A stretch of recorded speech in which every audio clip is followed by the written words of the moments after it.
Well, it's good to see that your sense of humor has not changed at all. No, it's still as twisted and messed up as ever.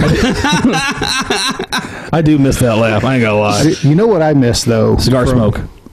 I've got them in the car. I just put one out. I can light them up. No, I was going to say I miss the dad jokes. That was every joke he ever told. I know. They were classic gold. It was a long 2.5 years. We'll see if we Was can it only sneak a couple 2.5 dad years? jokes in there. Maybe it was 3 years. I don't know. And on this dad joke edition of the Washdown. Yeah, no shit. All right, everybody, welcome to the Washdown. I'm your host, Jeremy Green. With me is my co-host, Chris Nelson. As always. Our producer, James Moran. And we have a guest today, Mr. Chris Anderson. Mr. Anderson. So, Chris, you were a firefighter for 25 years. 25 years, yes, sir. And a paramedic for that time, too. Yes. So, yeah, we all, you, Chris, and me all worked together at the same fire station for a number of years. So why don't you just tell us your story, man? How did you get into the fire service, and then we'll lead up to, the event. Semi-long story. I grew up in Southern California, about 30 miles east of LA. Back in about 91, we moved from California to Pennsylvania, and a year later we went back out on a vacation so my dad could perform a wedding. He was a minister. And I looked up an old neighbor that I hadn't seen in probably about 10, 12 years, and he happened to be a fireman. The only time I could actually meet up and spend time with him was to get him on shift, so I went to the station and hung out for a day and thought it was really kind of cool. He got me a ride along with their busiest station and went on probably over about a 2-day period, about 15, 20 calls. Little grass fires, some EMS, no structure fire, but was just hooked. And thought that was, best job ever. This is what I want to do. Went back home after vacation and decided to join the volunteer fire department. At that time, I thought it was a big joke. I mean, here's going to be a bunch of guys just putting on turnout gear and no training and running and burning buildings. But figured, what the hell, I'd see what it was like, and just loved it. All the training, the equipment, everything else. Decided to pursue that as a career. And my buddy in California told me that if I wanted to do it as a career, to go get my medic, because it would give me, that was the way the country was starting to move at the time, and it would give me a better advantage of getting hired. So I got that and started applying all over the country. This area's ambulance service picked me up first as a medic, and as soon as I got out here, I just started applying for fire departments and luckily walked straight on. And it's just been a blast ever since. Cool. So how long did you spend in the ambulance service before? About 4 months. So it was basically a vehicle to get out here. No pun intended. Yeah. And I said, once I got out here, I applied to everybody, the public safety departments, the small departments, the big ones, and it was the big one that picked me up. Awesome.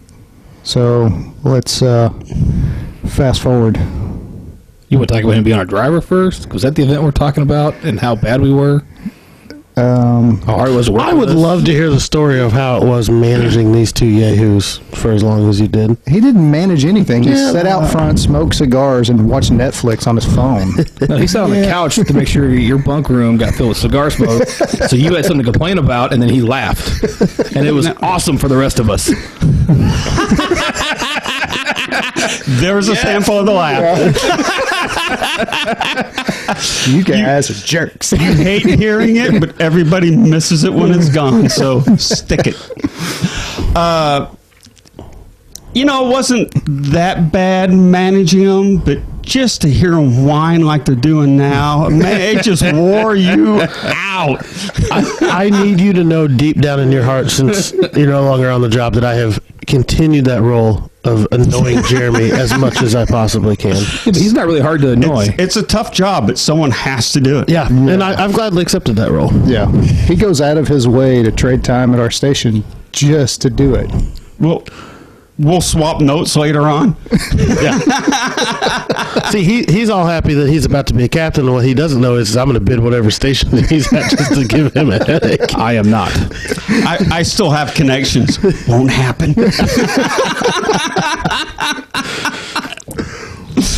Maybe you can move me up that list. I didn't score as well as I thought. Yeah. Yeah, I wouldn't either. He has a better chance than you do.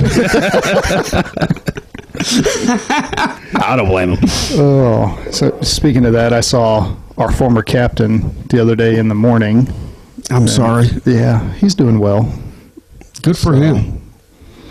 One of my classmates. Yep. So, yeah, no, I mean, we had a good time. Oh, yeah, we had fun. I mean, we had a really good crew at the time, and, you know, I mean, we maybe didn't do as much as we would all have liked, but, I mean, we still had a good time. Except every time that he tried to make ribs, and then we would go on 6-hour grass fires. Yeah, the ribs never worked out, ever. Every time. Oh, that was the first time I ever had a T-bone steak that was cooked on the smoker. They are good. Kind of ruined me a little bit. I do like my Traeger. Yeah. So, no, that wasn't the event that I was talking about. I mean, that was traumatic for me. Well, But him driving? Come on. Stubbing your toes traumatic for you. I don't want to hear it. It's because I'm fat. It's a lot of weight and power behind it. It's not fat, it's power. yeah. I'm just big boned. Shut up, Kyle. So, Chris, one of the things we like to highlight on the show is the importance of mental health, and a lot of times with those of us in public service, law enforcement, nursing, fire, EMS, there's usually a lot of traumatic events that lead up, but there's one specific event we kind of brought you here today to talk about. It may not be easy, but as we sit with you today, obviously healing is always going to be a forever process, but you've done fairly well so far. Oh, yeah, I've done great after the fact.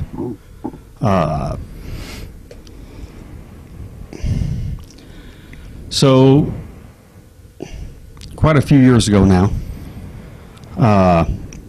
we had a line of duty death incident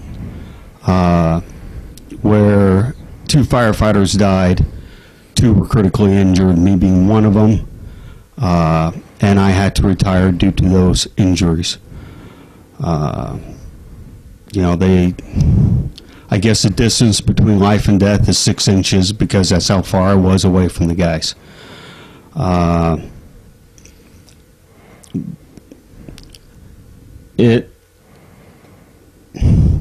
I don't think that it was all the trauma on the job that pushed me over. For me, it was just that one event. I've seen some pretty horrific stuff. Not getting into great detail, but everything from burned corpses to decapitations to strawberry jam and everything in between. And that stuff really never bothered me.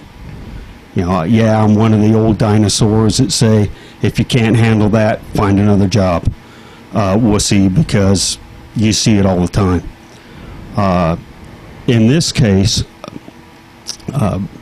we had gone interior, and my captain and I actually got trapped. And at the point when we were trying to get our way out, it was so hot that we didn't know if the building was going to flash or if the floor was just going to give out, because it was obvious that we're getting cooked underneath as well as on top. And at the point we realized where we were trapped and had to get out, I pictured the the fire chief's buggy pulling up in front of my house. And for me, that was what messed me up. You know, and I know it's kind of BS and nothing you can do about it, but I felt like I was letting my wife and family down. The rest of the incident that actually killed the two and injured us two was neither here nor there to me. Yeah, it sucked, but that's kind of part of the job. I thought I was fine. I thought I could handle it. I went for 3 years. Man, I was fooling everybody. Well, actually, that's a lie. I was fooling myself and everybody else could see it. But as far as I was concerned, I had this thing licked. It wasn't bothering me. I was fooling everybody. I ended up for 3 years crawling into a bottle. At the peak of everything, I was drinking about a handle of Sailor Jerry a day. Well, let me back up. I would start out my drinking somewhere between noon and 2 in the afternoon. I would drink 15 to 20 beers up till dinner. Then I'd drink a handle of Sailor Jerry a day with about 1,000 milligrams of Soma, which is a muscle relaxer, about 4 milligrams of Xanax, and about 40 milligrams of Percocet. So I was trying to be numb. I was trying to shut my head off at night. I was trying to sleep. I was trying to escape, and it wasn't working. The anxiety during the day was, hell, I'd wake up at a 7. I'd peak at about a 10 or 11. I was trying to shut off at night and realized that when you wake up in the morning, you're right back up at a 7, and it takes about an hour just to peak, and it doesn't work. It doesn't shut anything off. I guess the breaking point for me with all that was during the murder trial, because the LODD incident turned out to be an arson fire, and the person they caught, we did a murder trial on that. The night before the last day of the trial, I apparently got so drunk, and say apparently because, well, I don't remember. So Wait, you mean people black out when they drink that much? Apparently. I had no clue. It could have been the pills. Yeah. But I woke up with a cut on my head, and my wife proceeded to tell me the night's events. Where I got so drunk, I went to the bathroom. I was walking to the bathroom, passed out, and hit my head. She had to get I guess at the time, my 19-year-old son to help get me undressed and put me in the shower and get me to bed. And during all of that, I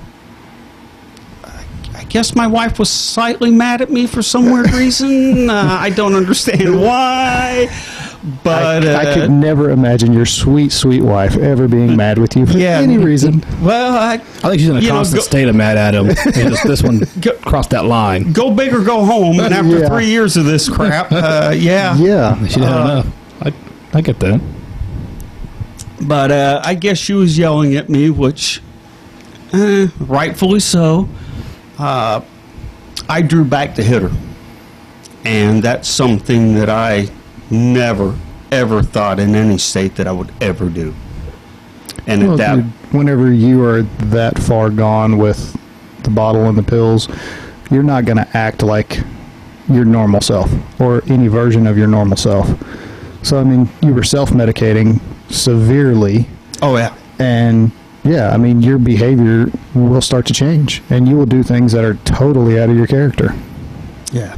So I'll be honest, it almost kind of sounds like, besides the self-medicating, there was that survivor's guilt, and you were kind of subconsciously trying to kill yourself with the amount of alcohol and the pills you were taking every day. That's what it sounds like to me. My wife says the same thing.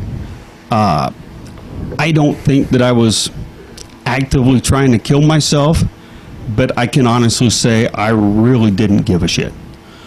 All I wanted was at night to try to shut off all the crap that was running through my head and to try and get some sleep, and I really didn't care what the end result was. So as far as setting out to do it, no, but yeah, I probably would have been dead the way that I was going, because it wasn't getting better. It was just piling on more and more. Yeah, well, as you probably found out in the nice treatment program that you and I both attended. Yes. Yeah. Being drunk and passed out is not the same as getting good sleep. No, and because your brain doesn't do what it's supposed to do whenever it's been marinating in alcohol. Well, and I learned, although alcohol is a depressant, it depresses your reflexes, your motor functions and everything, it's also a stimulant that it stimulates the brain, and it doesn't allow it to shut down. It keeps going, and you do not get restorative sleep on alcohol. So searching for that night's rest and drinking wasn't a winning combination at all. And yeah, especially being in the state with anxiety, depression, and everything else, sleep is huge. Yeah. And most psychiatrists, the first thing they'll do is try to regulate your sleep. Dive in a little bit to what you were talking about. These thoughts that are going through your head, what are they? You obviously had mentioned what went through your head at the time of the incident, but help us understand what's continuing to go through your mind even years after the event. There was a lot of anxiety. I really don't know if it was anxiety on anything specific. I wasn't having flashbacks, but I was ruminating every day, and still do. I still run still run past that event every single day. But now it's more of a rerun instead of a reliving. So like the emotions and everything that you would feel previously, you're not getting at this point. Is that kind of what the emotions that those memories bring up are not the same? Yes. Okay. And yeah, I think there probably was some survivor guilt. I think more, especially after the fact, wasn't so much of, why did I live or why did they die, but more of what's making me so friggin' special that, I'm around. I mean, it was just, I couldn't wrap my head around that. And it's made me aware. It's kind of weird now because I've never been afraid of dying myself.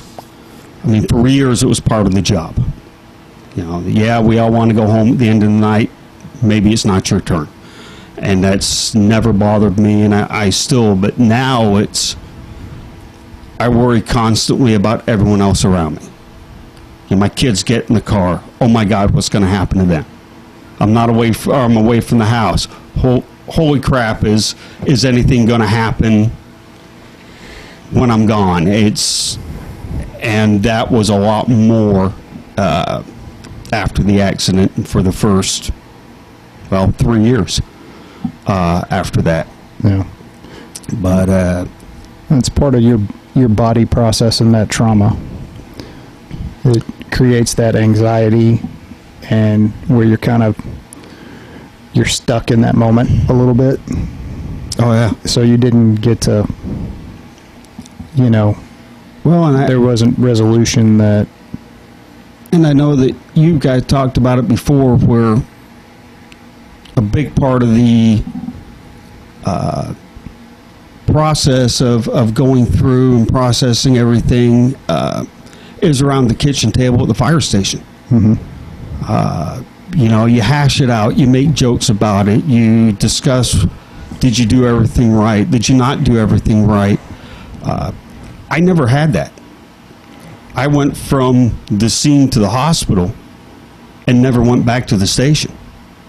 I tried like hell for a year and a half, and ended up doctors writing me off because of my injuries, but I never was able to sit around and discuss it with everybody and actually decompress some of that. Yeah. Well, and we talked about it previously about the therapist that they sent you to.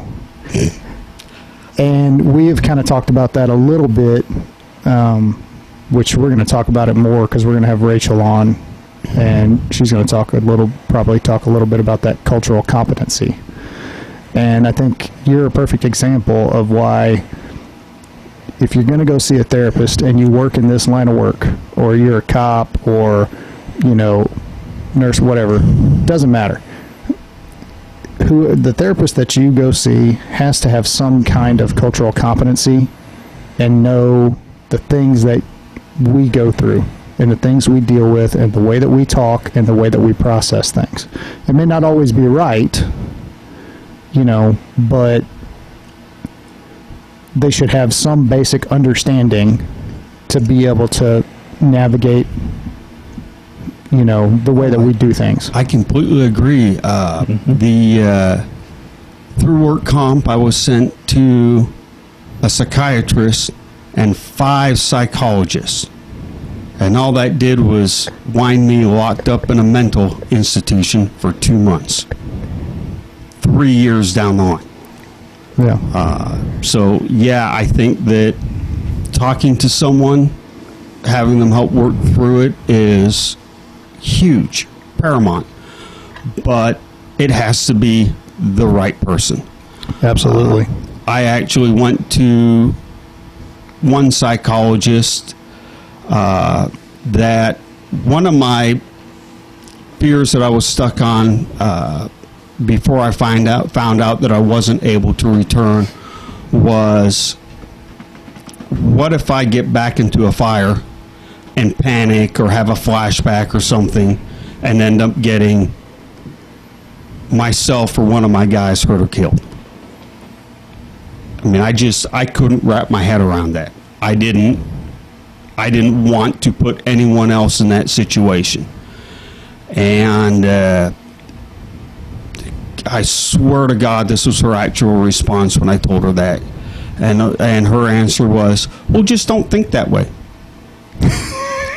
I mean, it's so like simple. Yeah, it's like the Bob Newhart skit. Stop it. Yeah. Yeah, if We'll just stop the podcast now. I don't even see a point of continuing. Fixed everything. Yep, fixed it. Hey, you just fixed mental health totally for the whole world. Yeah, I'm having a problem. Stop it. Yeah, works every time. Get the newspaper out. Yeah. Like your dog. No. Perfect. Brilliant. I'm cured. Thank you. Yeah, my first one I went to, he called me a liar. And I fired him. And the next 4 fired me. Because there was just nothing they could do for me, because they just didn't understand my thought process. They didn't understand the alpha male whole creature that is military and first responder. Yeah. Well, and it's a weird combination of alpha male, helper, personality that we kind of either come into the service with or develop as we're in. But yeah, it's pretty different from, the everyday citizen. And the stuff that we face is different, and the fears that we have are different. I mean, so they need to know what they're dealing with. The treatment that finally helped me and has helped a lot like me. I mean, you've talked about it, and I know quite a few firemen and police that have gone to it, is that they have a great BS detector. Yeah. And it's not so much because everyone that I sat within that program No one was lying about what they were saying. No one was embellishing the story or anything like that. But we were all lying to ourselves. Yeah.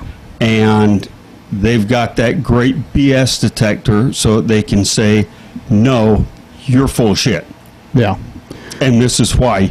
And they call you on it. They treat you like you're a regular person.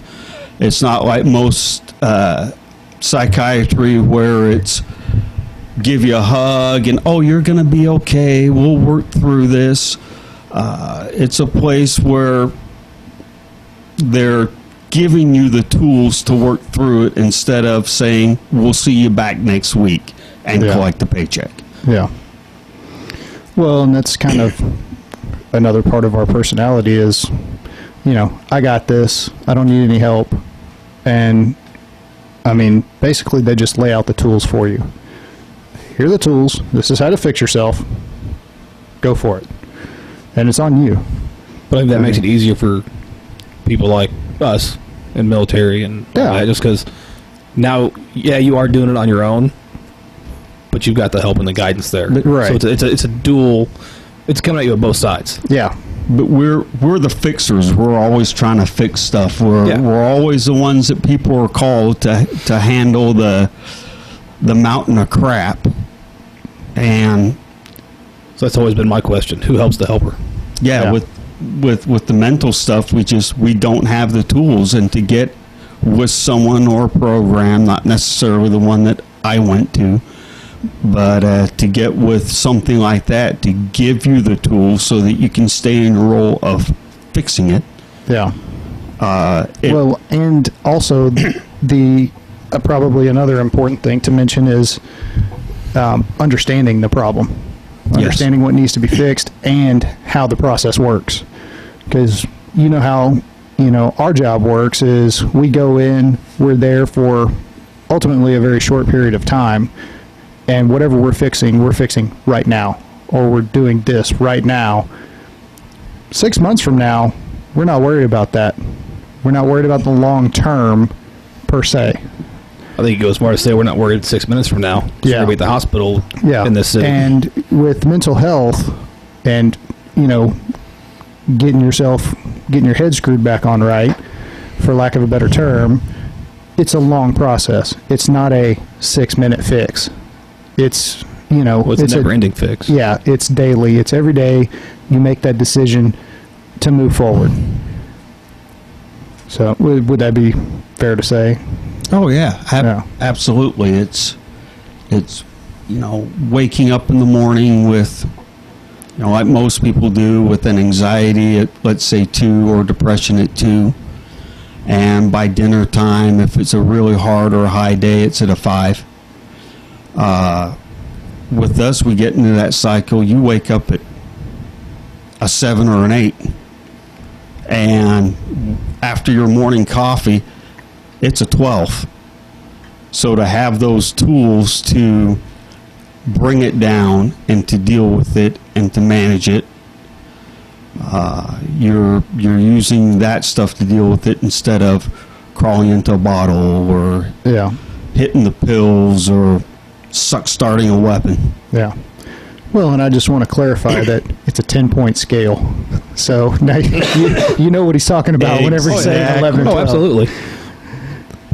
So it when you wake up today now, as far as this morning you woke up, and you still had some of those feelings, I'd assume. It's not something that really goes away. You just learn how to manage it. Yeah, a little bit, and it's always in the back of my head, but normally I wake up and I've got an anxiety level of 1 or 0. If I'm having a really anxious day, a really bad day, it might get as high as about a 4 or a 5. But I'm able to use the stuff that was taught to me to keep it under check, to keep it down, to help process through that instead of just letting it keep build and build and build. So what's some of the things that you do to not let it build and to get control of it again? I mean, what works for you? Drinking. I didn't say when you come to my house. Whisper, drinking.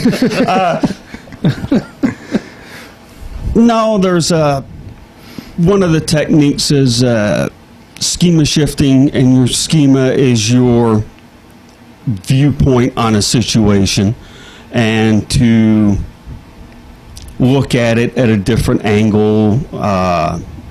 For example, if a child is being molested and they think, well, that's happening to me because I'm a bad person, or I can't stop it, I deserve this, when to shift the schema to the actual truth is, no, that person's a monster, and you have nothing to do with that.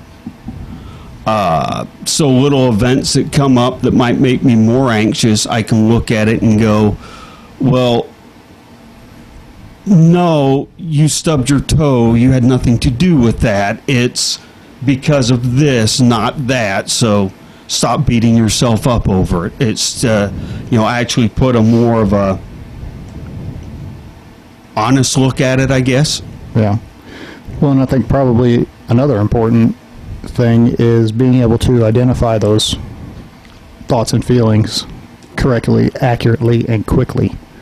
So that way it doesn't start to build or get to the point where it's gets tested almost, at 12. Yeah, that it's unmanageable.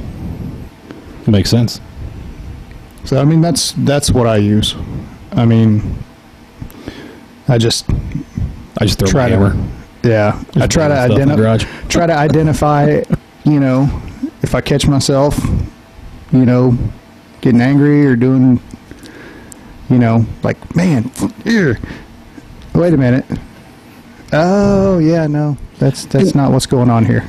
And even just to identify the problem, at least for me, helps out immensely. I mean, back in August, I was in a funk for about a month and a half. I couldn't get out of it. I was starting to feel like I was at the beginning of all this crap, and the program we went to has an open door policy to where if you need to go and talk to someone, you can always go in. So I went in and talked to one of the counselors, and he pretty much explained it as, well, you're hit with a rogue wave. This happens to everybody. It's a normal thing, but because you always crawled in a bottle to deal with it, that's why it's hanging on. That's why it's such a funk. And just to, like you said, identify the problem helps tremendously. Yeah, it does. Yeah. It's not just me. There's actually a reason. Oh, okay. That I can deal with. That does make it better when you get that explanation. Yeah. It's like walking down a dark alley. You walk down there and you don't know what's going to happen. It jacks you up. But if someone says, hey, about 200 feet down that alley, someone's going to jump out at you with a knife, you can go, oh, okay, now I know what's going to happen. I can deal with that. Yeah. I might not deal with it well, but I'm going to go down the next alley. I can deal with it. How about I just don't go down there? I just stay on a lighted street. How about that one? It's change my trajectory. When you know what's coming down the pike, it's a lot easier. No, that makes sense, because now you know what might happen, and you can prepare for it. Kind of branching off from that, Chris, you had over 2 decades in the fire service, and one thing that it's our job to do is problem solve. If this, then that. Here's our problem. Let's get together real quick and get a solution for it. And it's usually an instantaneous thing. That's our job. One thing I find interesting is you talked earlier in the podcast about just 6 inches separated you from death. And we are taught to rationalize. We're taught to problem solve. And I'm interested in your mindset of how this was a problem that was out of your control, this situation. And the healing process has been almost out of your control for years. And how did you wrap your head around not being in control of the timeline of this whole event? You're going to have to repeat or reword that, because he doesn't know Chris like we do. No, he's simple questions, man. Being in the hospital. Okay. being during the trial and even your own mental health healing, it was not on your timeline. Nothing about this was on your timeline. How did you manage that? I think a lot of it I didn't. For the first year and a quarter, all I did was go to doctor's appointments. And we put on 2 vehicles just driving around the city to doctor's appointments. A total of 60,000 miles in 1 year. We were at doctors Monday through Friday, 8 in the morning to 5:30, 6 o'clock at night. And I'm not exaggerating. So that in and of itself was frustrating. You know, I've always been let's go, there's a problem, let's fix it, what's the next one? So, yeah, I think that was probably one of the hardest part is I wasn't on my timeline. I was on everyone else's timeline. Not to mention how much everybody just loves sitting in waiting rooms. Oh, yeah, that's like the best. Hurry up to wait. How many episodes of highlights did you read? All of them. Just say all of them. Yeah, and if I can find that one kid that fills in the hidden pictures, yeah, I'm coming for you. What if I told you I'm that kid? Still. I know where you live. I know what car you drive. I'm coming for you. Sounds like I get to buy a new car. All right.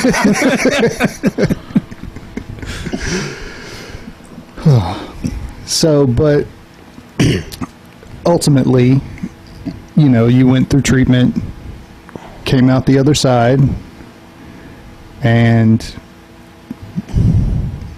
you're all better now, right? You have no issues. You just don't think about it. Yeah. You just don't do it, right? Pretty much, yeah. Just like she said. Yeah. Just stop it. Yeah, just stop it. It works. It's great.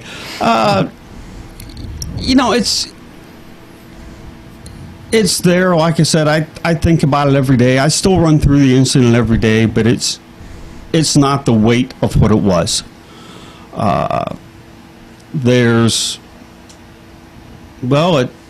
The treatment got me to stop BSing myself. It got me to look at it for what it actually was.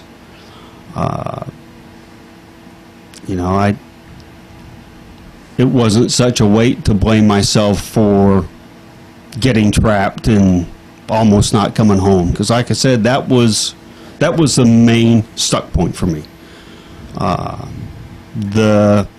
The incident itself, it happens. Shit happens. Sometimes it happens to us, and it sucks. But I think my outcome would have been different if we weren't trapped initially, and I didn't go through that. Whereas it would have probably just been, man, that really sucks, but it happens. It's part of the job. So to clarify, give a little bit of, clarity. I love to say the same word twice. It makes me sound important. Awesome. So you were kind of trapped in the fire itself. And then what happened afterwards is the wall collapsed on you and you were trapped again. Yes. So you were actually trapped twice. We were trapped twice, yes. Yeah. So do you think, like, maybe that happening immediately after you had just been trapped and you got out and you think, okay, I'm good, and then you're trapped again, this time with a wall on you? I mean, do you think that played into maybe exacerbating that? It may have reinforced the first one. Yeah. Yeah, because like I said, we were in interior, and it was actually the other firefighter on our crew that helped get us out, because he was catching the plug and didn't come in till after all that. Yeah. So thank God for him. But afterwards we were standing spraying water, and 3-story brick building came down on us. And now that I think about it, yeah, that probably reinforced the whole Yeah. I mean, I'm not a psychologist or therapist. I did stay at a Holiday Inn Express last night, so kind of an expert. But I mean, 15% on Geico. Yeah. But I mean, that's it kind of went off in my head about that of, because I honestly, every time that we've talked, I don't know that you've ever mentioned the whole being trapped previously. Yeah, I don't mention that a lot. Yeah. I know we've talked about it. It was after it happened. Because I remember seeing you at the hospital, and you talked about you guys were trapped, and the door had closed on the hose line. Mm-hmm. And then as you were trying to feel your way out, it felt like a solid wall. Correct. So, I mean, it's been talked about, but I guess I never put the two and two together of them playing on each other, and the second time it being magnified because of what happened the first time. Yeah, within a short... Yeah, within, 5-10 minutes? Maybe? Yeah, it was a little longer than that? about a 15-minute time period. So, Chris, for our listeners, as hard as it may be, but we want them to understand, walk us through the events and the mind in your events once you guys got found the first time, exited the building. What exactly happened? Well, we got out, and I remember actually making a joke to my captain. And I'll clean up the language, but this is crap. We're going to have to babysit this building all night long. This sucks. Because at that point, when we got out and everybody else got out within I'm going to say about 30 seconds, the building flashed. And yeah, at that point there was no going back in it. We were going to be standing outside babysitting all night long. Surround and drowned. And yeah, I was kind of pissed off that it wasn't going to be we're here for an hour or two and go home and get for the next one. We're going to be bored all night long watching this damn thing. And then I just lost my train of thought. What was the second part of the question? Sorry. The events after that. You made the joke with your captain, then what happened? Yeah, then did a couple other things on fire scene where we were trying to spray water inside one of the windows where we were standing. And the building had a catastrophic failure. My first thought is the experience was like getting rolled by a wave at the beach. If you've ever gone through that, it's very disorienting. You feel like you're getting flipped and rolled all over the place. I was just laid flat on my stomach. But once the smoke, the dust started to clear, I remember making a second joke because I realized that I was still holding the hose and my hands were trapped and the hose was spraying in my face. And I thought, oh, this is great. I just survived getting hit by a ton of bricks and I'm going to drown in the middle of the city in a street. This is awesome. It could only happen to you. And yeah, pretty much. And, try to, I don't want to sound cliche and say living in the moment, but I knew that all everyone was going to be seeing was a pile of rubble. So trying to get through my head that I could be here a while, trying to figure out how I'm going to survive being here for maybe a couple of hours. Turned out it was only minutes. They did a great job of getting to us and getting us out. But, and trying to figure out a way to signal to give them an idea of where to start to looking. I know I yelled once or twice, we're alive, just to try to get, hoping that my voice would carry. I didn't even know how much crap was on top of us. I apparently it was about 4 feet. But yeah, I just was at the second time I was trapped, I was just trying to remain calm to ride it out, I guess. Did you know anybody else was under the rubble with you? Or the severity of what had happened yet? I knew that there was at least 2 other people. But no, I didn't know the severity. I didn't know what anything looked like. Hadn't a clue. Hadn't a clue if anyone else was hurt. My biggest thing was trying to give a reference point to start looking. Didn't even know if that was possible. When did you learn about the severity of it?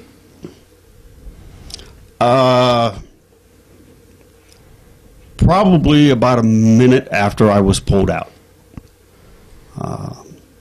Without getting into too much detail, they brought me to the rear of the building, and they brought one of the deceased after they dug him out past me, and at that point, seeing him, I was starting to realize exactly what the severity and everything was. So what kind of went through your head at that moment, if you want to share that? Like, obviously, I know you were in a lot of pain and all that from being injured, but, did it even, you just said that it started to register, but... I don't think the whole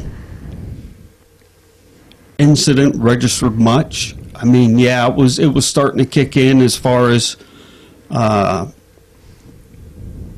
we had at least one fatality in this. I do remember at one point after they brought him past, I pushed the ambulance crew off and I started putting my stuff back on. I guess fight or flight mode. It was running through my head that I got to help dig whoever else is in there. It was, the whole fireman mode, keep going, keep doing everything.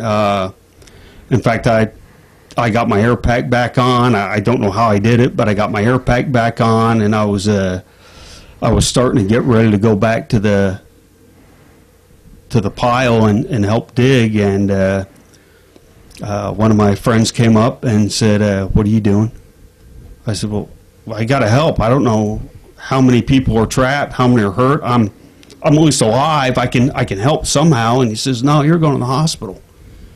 It's like, "No, I'm not. We got to get to work." He says, "I'm either going to knock you out or you're going to take your stuff off and get in the back of that ambulance." And I said, I don't have enough strength or energy to do both. He says, "Well, then start taking your stuff off, because if you take another step, I'm going to hit you." And I believed him. Yeah. So at that point, I needed help getting all my crap off and got in the back of the ambulance. But I think adrenaline was kicking in a lot. I don't think it wasn't until the next work day where I actually went down to the scene to where it started to register. Yeah. And it still took a while. It still took several weeks to, and all the funerals and all the other crap, but it still took several weeks for it to really sink into, holy crap, this actually did happen. This isn't a bad dream. This is... Yeah. It's a real event that I was directly involved in, And, like you were talking about, getting up off the cot and trying to go back to work. I think that's... And this wasn't just an event that... it was a national event. It was one of those things, if you turn the TV on, especially in your city, it was on. Oh, yeah. And there were reminders everywhere. even today, if you Google a date with the city, it's going to pop up. Yeah. Back to what I was saying. You know, I think it's one of those things where, like you said, the adrenaline is kicking, and especially with the mentality that most of us share, it would be fairly common, I think, because it's, hey, like you said, I'm still alive. I can help. Yeah, you know, regardless of how jacked up you are. And it wasn't said to, oh, I'm a stud, I went through this, I can do. No, it was just kind of, we've got to get our guys out. And yeah, with all the adrenaline, with the atmosphere, with everything else, you know, there's no way I should have been able to put that stuff on, or if I was in my right mind, even consider doing any of that crap. Yeah. I think it was just an automatic response. Like you said, how many people in my shoes would have done the same thing? You know, an officer shot 4 times helping out someone else, and God, we got to get you looked at. No, the guy's still out there. Dude, you've been shot 4 times. No, the guy's still out there. Yeah. Well, and it's that, you know, we don't leave anybody behind. You know, whenever you go into a building and it's you, your captain, and another firefighter, or, you know, however you want to look at it, if you go in with 3 or 4, you're coming out with 3 or 4. Yeah. You know? So that's kind of the way that we look at it. So and anybody that's watching that's not a firefighter, that's just to give you a little bit of insight that It's all like the military. yeah. You come with 5, you leave with 5. Yeah. You need to carry one out on your back. Yeah. You don't leave them.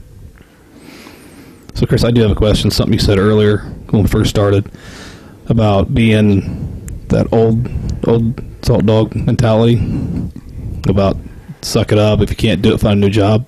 Sure. Everything that's happened, everything you've learned. What do you think about that saying now?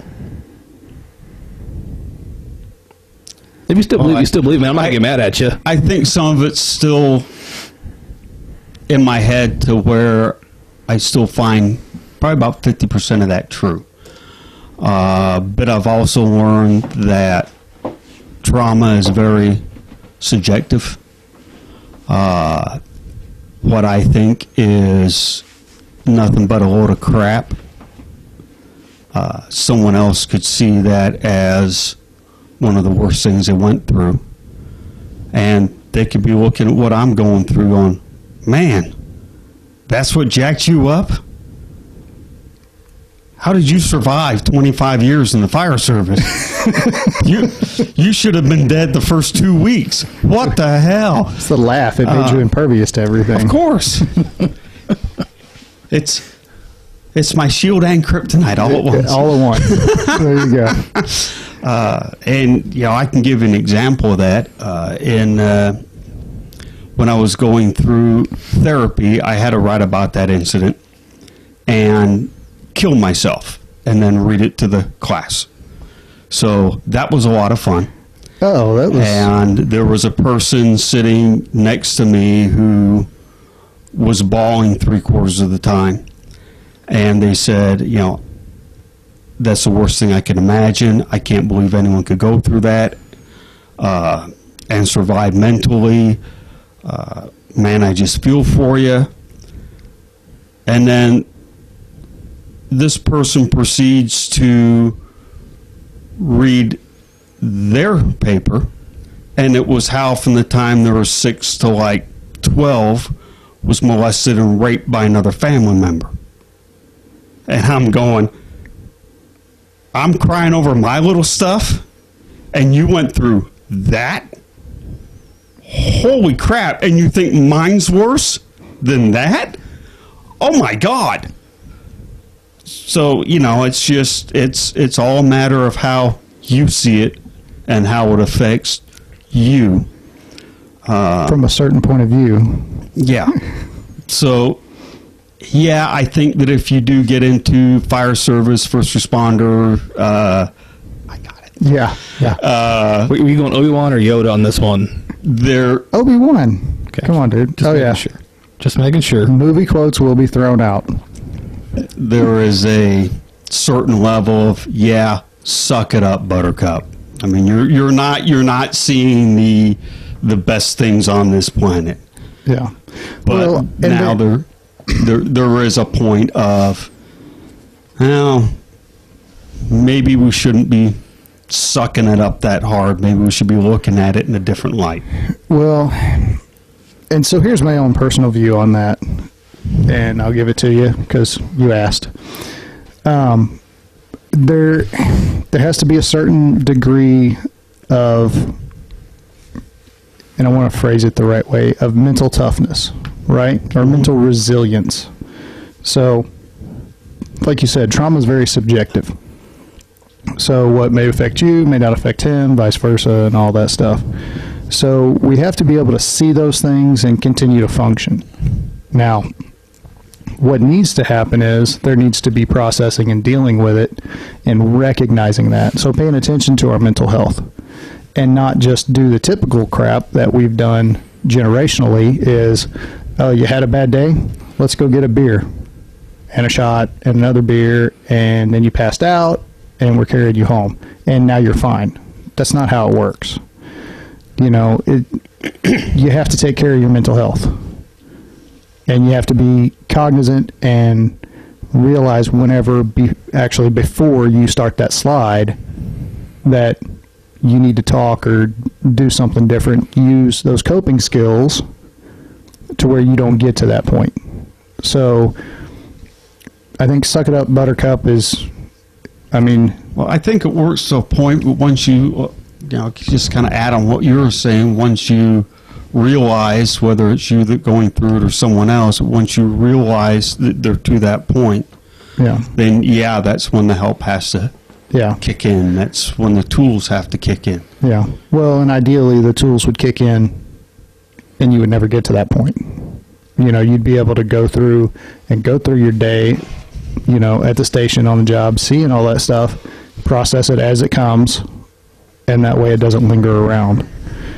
I think where we all kind of get into trouble and into that trap is, I'll deal with that later. I'll deal with that later, and later never comes, you know, until it does come. But by then, you're a bottle in or a pill bottle in or whatever. Well, and I know that we amplify it. Like you said, oh, bad day, let's go have a drink. Yeah. But something that I didn't realize till I became sober is, although it's amplified in our line of work, it's the American culture as a whole. I mean, any TV show, any commercial, not every commercial, but any commercial break, there's someone pushing pills or pushing alcohol. Every movie, every TV show, what is everyone doing? Drinking, drugs. It's out there. Yeah. It's everybody. It's how we're out of control too. But it's how we're taught to cope here. Yeah. You're having I got a pill time? for that. Have a drink. Yeah. Have this pill. You're having a lousy time? Have a drink. Have this pill. How do you cope? Climb in this bottle. Yeah. Climb in this bottle. You know, it's until you stop. Like I said, until I stopped drinking, I just didn't realize it. Yeah. I'm even watching old episodes of MASH right now. That's my go-to TV. Yes, that's how old I am. So suck it. You moved past Emergency? Oh, no, I still watch that too. Those I have on CDs. Oh.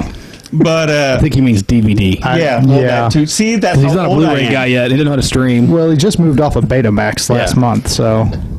It's part of my stroke. Leave me alone. So he went from Beta to DVD. What happened to VHS in there? We never had Beta. I bet you were a Laserdisc guy, weren't you? A what? You don't even know what a Laserdisc is? Come on. That's too high tech for me. Stick it. But you know, even every episode of MASH, they're hitting the still, they're drinking, the whole episode, and you know that's from the late 70s or early 70s to early 80s, and that was a mild one. You know, it's just so ingrained in everyone. You know what's funny is he brought up Emergency, And I've seen every episode of Emergency at least a dozen times. And really, there wasn't that much alcohol in the show. Or even mentions of it. Not a whole lot, but there was a little bit. I mean, there was a your lot typical of drunk drivers because, well, that's just good for big rescues. Yeah. Driving off a cliff in California, I mean, you got to be drunk, right? But I mean, if you think about it as a whole, I mean, it was bringing the paramedic thing out to the surface, showing the fire department what they can do, but you didn't have that part of the culture. No. Yeah. Or really a pill problem or addiction with drugs, too, except for patients.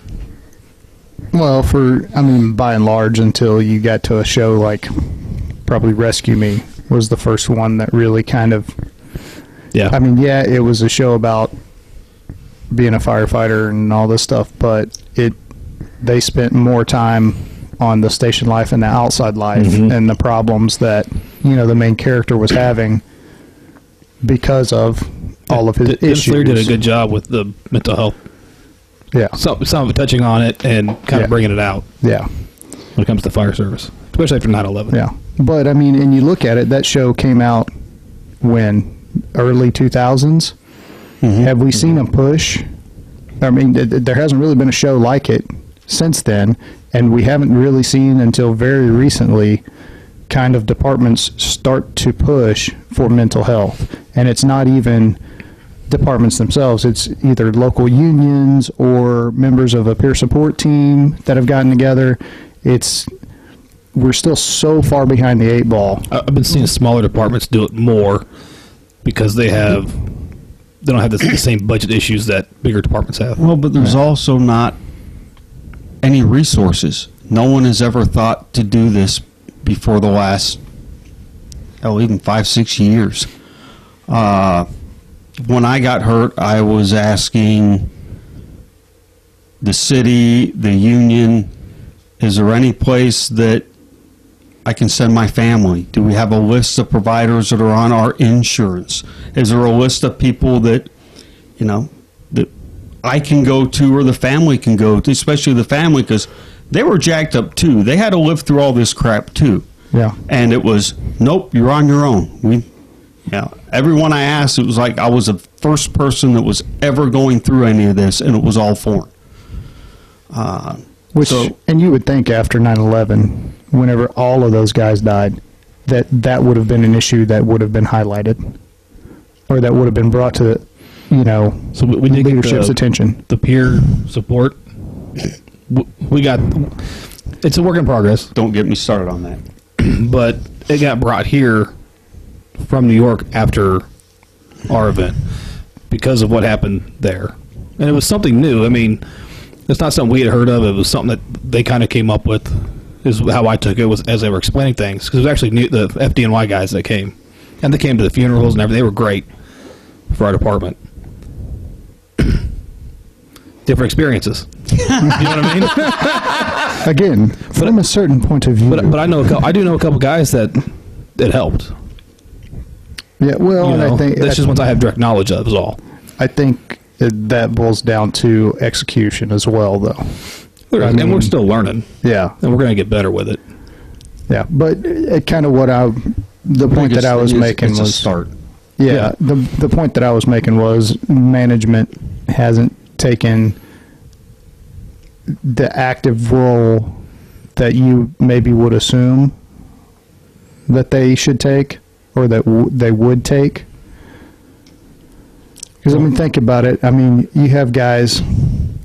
Just from a number standpoint, you have people that have an issue, right? They have to go to treatment or whatever. So they're missing days of work before they go to treatment because, well, that's whenever stuff starts to fall off, is when it starts to affect your job.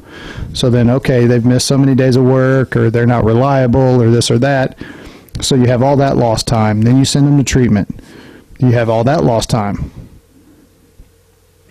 If they would maybe make it more of a focus, like I said, to catch the problem before it becomes a problem, to be proactive, to change the culture a little bit, to make this more acceptable and to push it out there for people that, hey, if you do have a problem, you can go talk, and this is what you should be doing, to avoid having a problem, then, you probably end up saving money in the long run from, the city standpoint. And that's every department you're talking about. Yeah. Maybe that's how it should be pitched, is not to help the guys, because, well, let's face it, if the city was to take away all your equipment and give you 2 VW bugs and a garden hose and say, go do your job, We'd still go do it. well, we'd still do it. We'd figure out we don't care and they don't care, and that's how it's been since the beginning of time. But if you approach management as, this will save you millions, you can catch this before they take the time off, before you have to hire the overtime, before they go on an $85,000 program. All on you. Yeah. I don't know. Something to think about. So, all right. Well, Chris, thanks for coming by, sharing your Thanks story. for having me. Thanks for the meat sticks that you gave us, too. That was a treat. I didn't get any meat sticks. I'm trying to be nice. Say it. Don't say it. I'll have to edit it, and then Yeah, it'll be 4 hours in editing. Yeah. It'll get pulled from the planet somehow. Yeah. There'll be nukes involved. we'll be No. canceled, and yeah. Oh, So- God, I want to say it. You're lobbing those softballs. I know. Oh, God. I threw a couple of them on purpose just to see. So, but anyway, yeah. Thanks for coming. Gotta be good. Yeah. Gotta be good. Just like I pretty much try to close every episode. If you're having a problem, talk to somebody. If somebody you know is having a problem, talk to them. There's help out there. There's resources. We'll be putting some resources in the link in the description in the video. So yeah, thanks for coming, and everybody take care of yourself. Thank you.